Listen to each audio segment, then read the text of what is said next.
Hello everyone, मेरा नाम doctor Jiten Sharma. मैं आज आपको आर्बिट्रेशन एंड कंसोलेशन एक्ट 1996 के प्रोविज़न जो कि सीपीसी में भी दिए गए हैं कुछ, उसके बारे में बताना चाहूँगा। जैसे कि आपको पता है आर्बिट्रेशन कंसोलेशन एक्ट 1996 बना हुआ है। अब क्या सीपीसी में भी इस प्रकार के प्रोविज़न हैं कि वहाँ पर भी कंसोलेशन आर्बिट्रेशन की बात की जा सकती है? तो इसका उत्तर है हाँ। यदि हम देखें जहाँ तक कि दीवानी प्रक्रिया संहिता जिसको सीपीसी कहा गया, तो उसमें भी इस प्रकार के प्रोविज़न दे रखे हैं। तो आइए शुरू करते हैं। Consolation procedure under the civil procedure code. अब यदि हम देखें सीपीसी में कहाँ पर दे रखा है, तो सिविल प्रक्रिया संहिता 1908 के सेक्शन 89 यदि हम देखें उनकी धारा 89, उसमें इस बारे में बताया गया है और उसे सन 2002 में संशोधन के द्वारा रखा गया है। अब इसके बाद यदि हम और आगे सीपीसी का यदि हम अध्ययन करते हैं और उसमें देखें तो इस संबंध में सीपीसी के ऑर्डर 23 रूल 3 और 4 उसमें भी समझौते सेटलमेंट की बात की गई है। अब ये यहाँ पर हम देख लेते हैं। सिविल प्रक्रिया संहिता में धारा मैंने आपको बताया 89, ऑर्डर 23 में इस संबंध में जो प्रोविज़न है बताए गए हैं।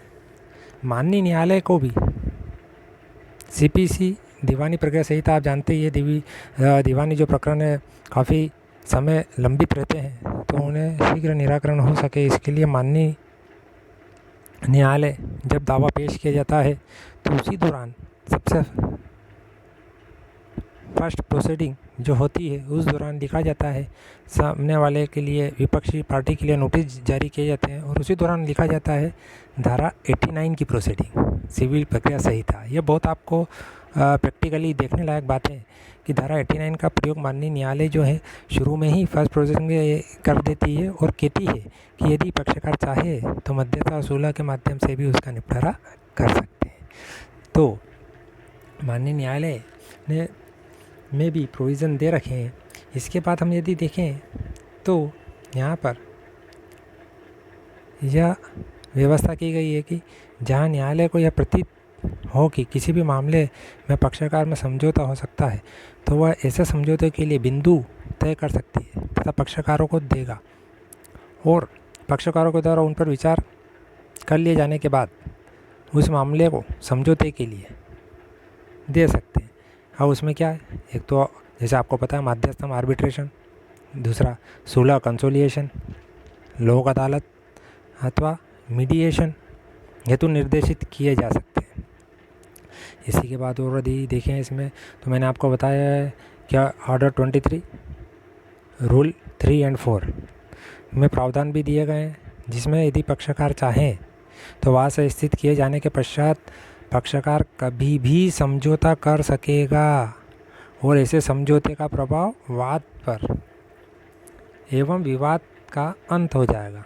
किसी भी समय एनी टाइम कोई भी पक्षकार समझौता ऑर्डर 23 रूल 3 और 4 के तहत माननीय न्यायालय के समक्ष पेश कर सकते हैं, प्रकरण को विड्रॉल कर सकते हैं, वापस ले सकते हैं।